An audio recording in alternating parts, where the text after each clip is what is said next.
I'd like to tell you about the strangest secret in the world. Not long ago, Albert Schweitzer, the great doctor and Nobel Prize winner, was being interviewed in London, and a reporter asked him, "Doctor, what's wrong with men today?" The great doctor was silent a moment, and then he said, "Men simply don't think." And it's about this that I want to talk with you. We live today in a golden age. This is an era that man has looked forward, dreamed of, and worked toward for thousands of years. But since it's here, we pretty well take it for granted. We in America are particularly fortunate to live in the richest land that ever existed on the face of the earth, a land of abundant opportunity for everyone. But do you know what happens? Let's take 100 men who start even at the age of 25. Do you have any idea what will happen to those men by the time they're 65? These 100 men who all start even at the age of 25 believe they're going to be successful. If you asked any one of these men if he wanted to be a success, he'd tell you that he did. And you'd notice that he was eager toward life, that there was a certain sparkle to his eye, an erectness to his carriage, and life seemed like a pretty interesting adventure to him. But by the time they're 65, 1 will be rich, 4 will be financially independent, 5 will still be working, 54 will be broke. Now think a moment. Out of the 100, only 5 make the grade. Why do so many fail? What has happened to the sparkle that was there when they were 25? What's become of the dreams, the hopes, the plans? And why is there such a large disparity between what these men intended to do and what they actually accomplished?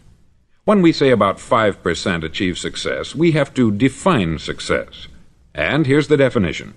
Success is the progressive realization of a worthy ideal. If a man is working toward a predetermined goal and knows where he's going, that man is a success. If he's not doing that, he's a failure. Success is the progressive realization of a worthy ideal. Rollo May, the distinguished psychiatrist, wrote a wonderful book called Man's Search for Himself. And in this book he says, "The opposite of courage in our society is not cowardice, it is conformity."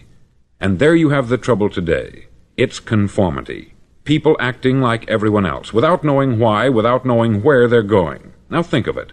In America right now, there are over 14 million people 65 years of age and over, and about 13 million of these 14 million are broke. They're dependent on someone else for life's necessities. Now, we learn to read by the time we're 7. We learn to make a living by the time we're 25. Usually, by that time, we're not only making a living, we're supporting a family. And yet, by the time we're 65, we haven't learned how to become financially independent in the richest land that has ever been known. Why? We conform. And the trouble is that we're acting like the wrong percentage group, the 95% who don't succeed. Now, why do these people conform? Well, they don't know, really. These people believe that their lives are shaped by circumstances, by things that happen to them, by exterior forces. They're outer-directed people. A survey was made one time that covered a lot of men, working men, and these men were asked this question: why do you work? Why do you get up in the morning? 19 out of 20 had no idea. If you ask them, they'll say, everyone goes to work in the morning. And that's the reason they do it, because everyone else is doing it. Now let's get back to our definition of success. Who succeeds? The only man who succeeds is the man who is progressively realizing a worthy ideal. He's the man who says, I'm going to become this, and then begins to work toward that goal. I'll tell you who the successful people are. A success is the school teacher who's teaching school because that's what she wanted to do. The success is the woman who's a wife and mother because she wanted to become a wife and mother and is doing a good job of it. The success is the man who runs the corner gas station because that's what he wanted to do. The success is the successful salesman who wants to become a top-notch salesman and grow and build with his organization. A success is anyone who is doing deliberately a predetermined job because that's what he decided to do deliberately. But only 1 out of 20 does that. That's why today there isn't really any competition, unless we make it for ourselves. Instead of competing, all we have to do is create. Now, for 20 years, I looked for the key which would determine what would happen to a human being. Was there a key, I wanted to know, which would make the future a promise that we could foretell to a large extent? Was there a key that would guarantee a person's becoming successful if he only knew about it and knew how to use it? Well, there is such a key, and I've found it. Have you ever wondered why so many men work so hard and honestly without ever achieving anything in particular, and others don't seem to work hard and yet seem to get everything? They have the magic touch. You've heard them say that about someone. Everything he touches turns to gold. And have you ever noticed that a man who becomes successful tends to continue to become successful, and on the other hand, have you noticed how a man who is a failure tends to continue to fail? It's because of goals. Some of us have them, some don't. People with goals succeed because they know where they're going. Now think of a ship leaving a harbor, and think of it with the complete voyage mapped out and planned. The captain and crew know exactly where it's going and how long it will take. It has a definite goal. 9,999 times out of 10,000 it will get to where it started out to get. Now let's take another ship, just like the first, only let's not put a crew on it, or a captain at the helm. Let's give it no aiming point, no goal, no destination. We just start the engines and let it go. I think you'll agree with me that if it gets out of the harbor at all, it will either sink or wind up on some deserted beach a derelict. It can't go any place because it has no destination and no guidance. It's the same with a human being. Take the salesman, for example. There is no other person in the world today with the future of a good salesman. Selling is the world's highest paid profession, if we're good at it and if we know where we're going. Every company needs top-notch salesmen, and they reward those men. The sky is the limit for them. But how many can you find? Someone once said, the human race is fixed, not to prevent the strong from winning, but to prevent the weak from losing. The American economy today can be likened to a convoy in time of war. The entire economy is slowed down to protect its weakest link, just as the convoy had to go at the speed that would permit its slowest vessel to remain in formation. That's why it's so easy to make a living today. It takes no particular brains or talent to make a living and support a family today. So we have a plateau of so-called security, if that's what a person's looking for. But we do have to decide how high above this plateau we want to aim for. Now let's get back to the strangest secret in the world, the story that I wanted to tell you today. Why do men with goals succeed in life, and men without them fail? Well, let me tell you something which, if you really understand it, will alter your life immediately. If you understand completely what I'm going to tell you from this moment on, your life will never be the same again. You'll suddenly find that good luck just seems to be attracted to you. The things you want just seem to fall in line. And from now on, you won't have the problems, the worries, the gnawing lump of anxiety that perhaps you've experienced before. Doubt, fear, well, they'll be things of the past. Here's the key to success, and the key to failure. We become what we think about. Now let me say that again. We become what we think about. Throughout all history, the great wise men and teachers, philosophers and prophets have disagreed with one another on many different things. It is only on this one point that they are in complete and unanimous agreement. Listen to what Marcus Aurelius, the great Roman emperor, said. He said, "A man's life is what his thoughts make of it." Disraeli said this, "Everything comes if a man will only wait. I have brought myself by long meditation to the conviction that a human being with a settled purpose must accomplish it, and that nothing can resist a will that will stake even existence for its fulfillment." Ralph Waldo Emerson said this, "A man is what he thinks about all day long." William James said, "The greatest discovery of my generation is that human beings can alter their lives by altering their attitudes of mind." And he also said, "We need only in cold blood act as if the thing in question were real, and it will become infallibly real by growing into such a connection with our life that it will become real. It will become so knit with habit and emotion that our interest in it will be those which characterize belief." He also said this, "If you only care enough for a result, you will almost certainly attain it. If you wish to be rich, you will be rich. If you wish to be learned, you will be learned. If you wish to be good, you will be good. Only you must then really wish these things, and wish them exclusively, and not wish at the same time 100 other incompatible things just as strongly." In the Bible you read, in Mark 9:23, "If thou canst believe, all things are possible to him that believeth." Dr. Norman Vincent Peale said this, "This is one of the greatest laws in the universe. Fervently do I wish I had discovered it as a very young man. It dawned upon me much later in life, and I've found it to be one of the greatest, if not my greatest discovery, outside of my relationship to God. And the great law, briefly and simply stated, is that if you think in negative terms, you'll get negative results. If you think in positive terms, you will achieve positive results. That is the simple fact which is at the basis of an astonishing law of prosperity and success. In 3 words, believe and succeed. William Shakespeare put it this way: "Our doubts are traitors, and make us lose the good we oft might win, by fearing to attempt." George Bernard Shaw said, "People are always blaming their circumstances for what they are. I don't believe in circumstances. The people who get on in this world are the people who get up and look for the circumstances they want, and if they can't find them, make them." Well, it's pretty apparent, isn't it? And every person who discovered this for a while believed that he was the first one to work it out. We become what we think about. Now, it stands to reason that a person who's thinking about a concrete and worthwhile goal is going to reach it, because that's what he's thinking about. And we become what we think about. Conversely, the man who has no goal, who doesn't know where he's going, and whose thoughts must therefore be thoughts of confusion and anxiety and fear and worry, becomes what he thinks about. His life becomes one of frustration, fear, anxiety, and worry. And if he thinks about nothing, he becomes nothing. Now, how does it work? Why do we become what we think about? Well, I'll tell you how it works as far as we know. Now, to do this, I want to tell you about a situation that parallels the human mind. Suppose a farmer has some land, and it's good, fertile land. Now, the land gives the farmer a choice. He may plant in that land whatever he chooses. The land doesn't care. It's up to the farmer to make the decision. Now, remember, we're comparing the human mind with the land, because the mind, like the land, doesn't care what you plant in it. It will return what you plant, but it doesn't care what you plant.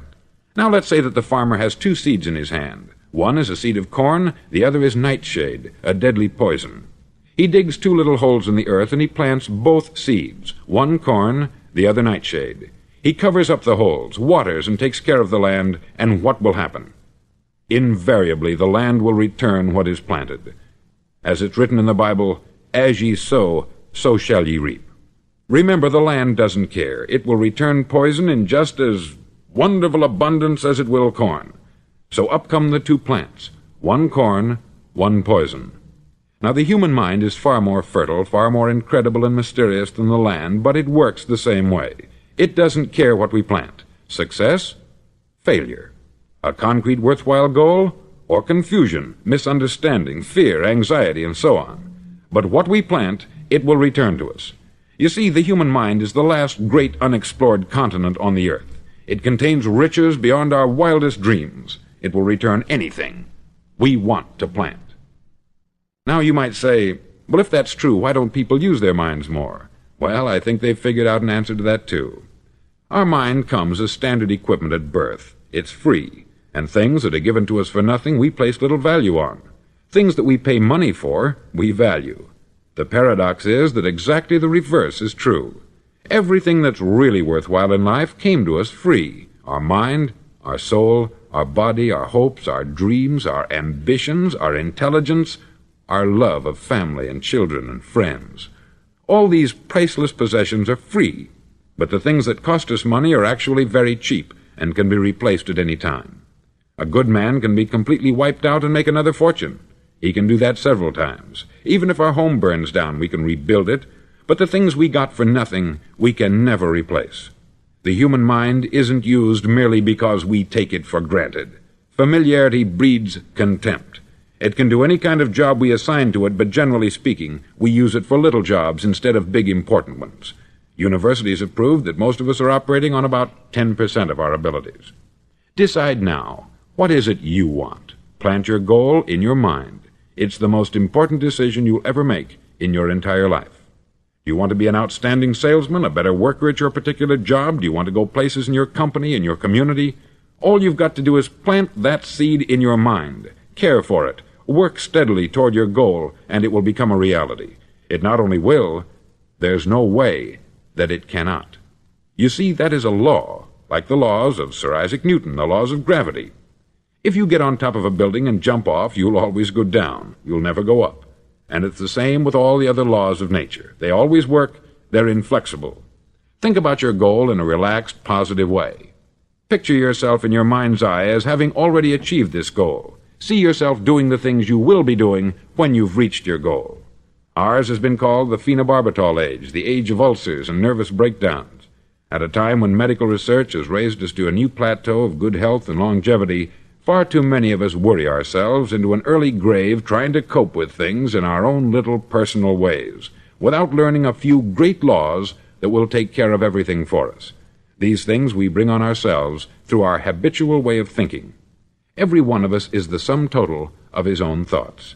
He is where he is because that is exactly where he really wants to be, whether he'll admit that or not.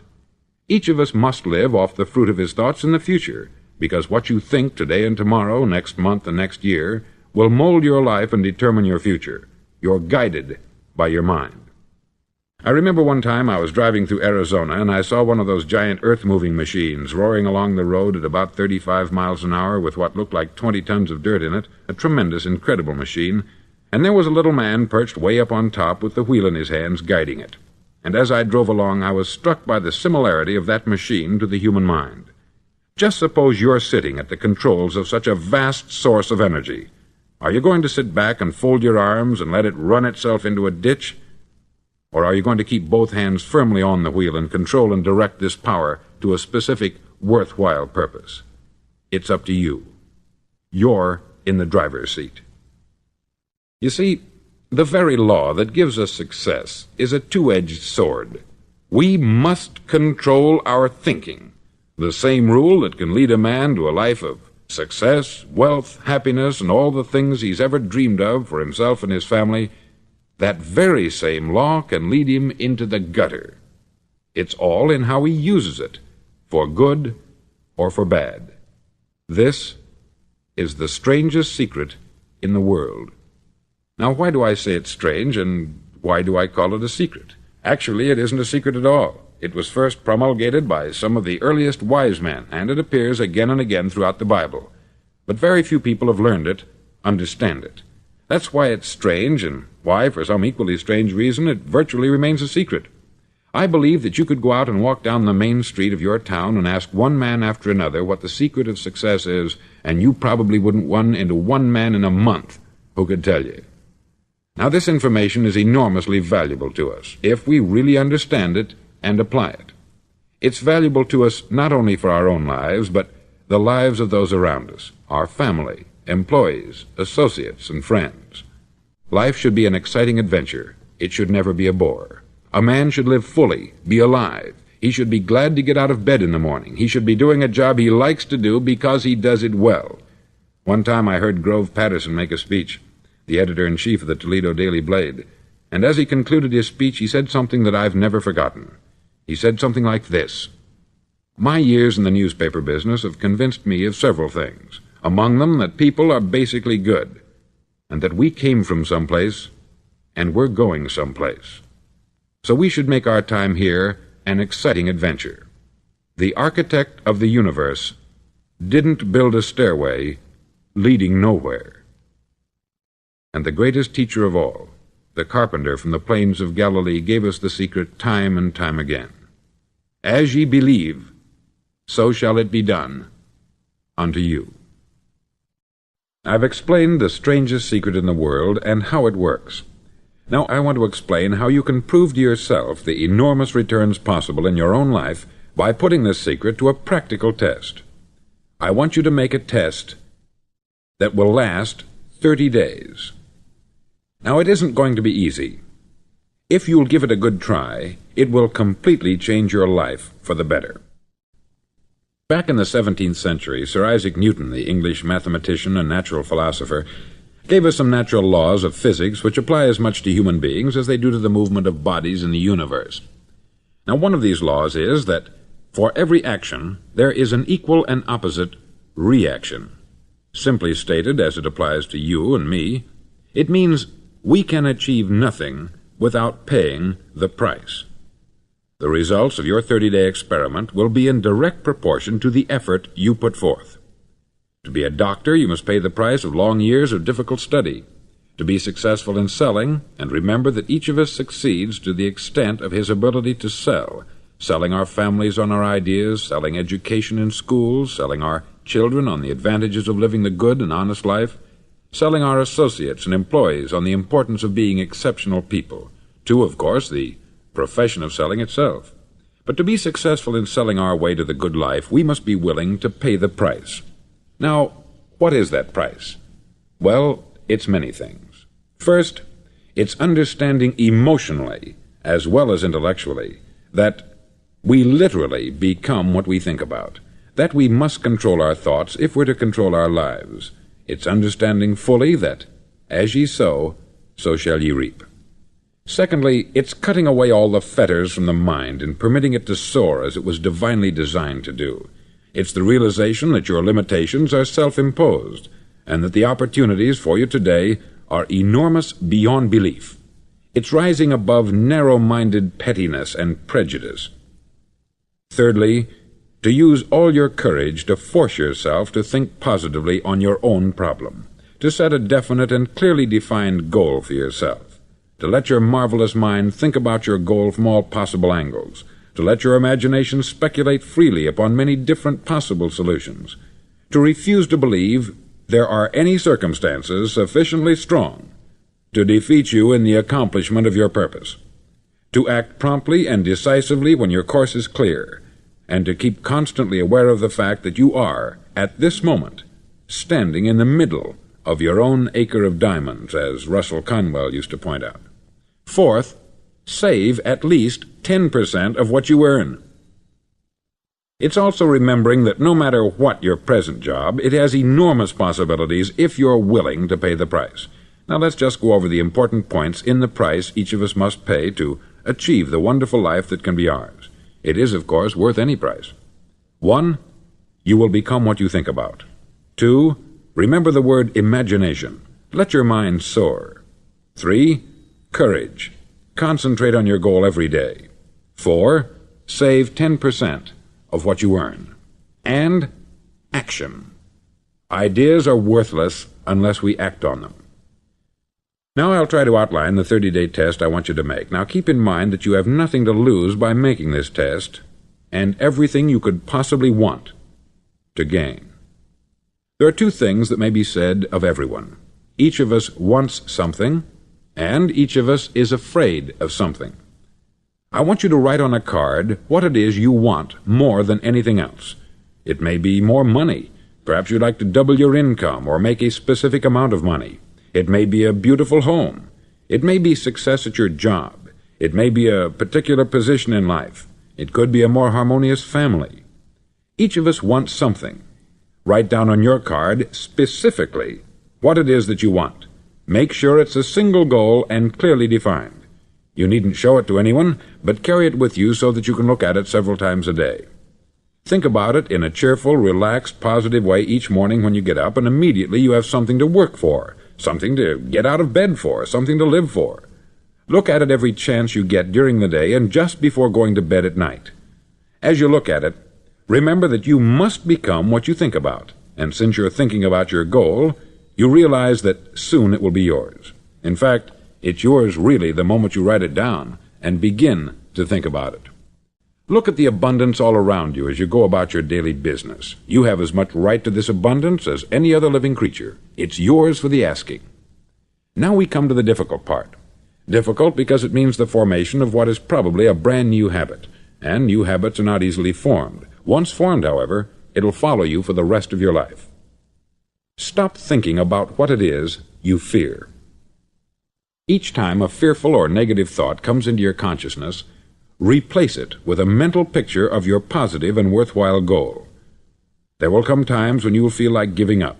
It's easier for a human being to think negatively than positively. That's why only 5% is successful. You must begin now to place yourself in that group.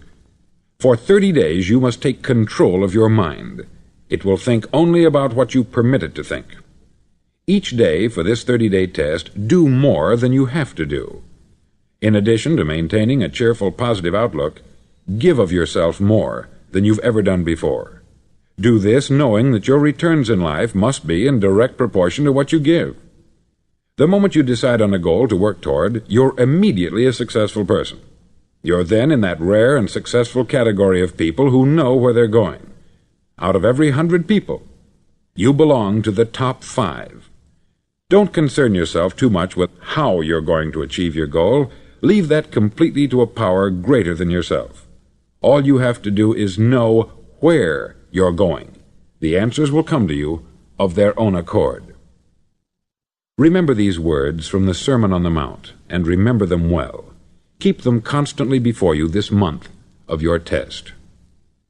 Ask, and it shall be given you. Seek, and ye shall find. Knock, and it shall be opened unto you. For every one that asketh receiveth, and he that seeketh findeth, and to him that knocketh it shall be opened. It's as marvelous and as simple as that. In fact, it's so simple that in our seemingly complicated world it's difficult for an adult to understand that all he needs is a purpose and faith. For 30 days, do your best. If you're a salesman, go at it as you've never done before, not in hectic fashion, but with the calm, cheerful assurance that time well spent will give you the abundance in return you deserve and want. No matter what your job, do it as you've never done it before for 30 days. And if you've kept your goal before you every day, you'll wonder and marvel at this new life you've found.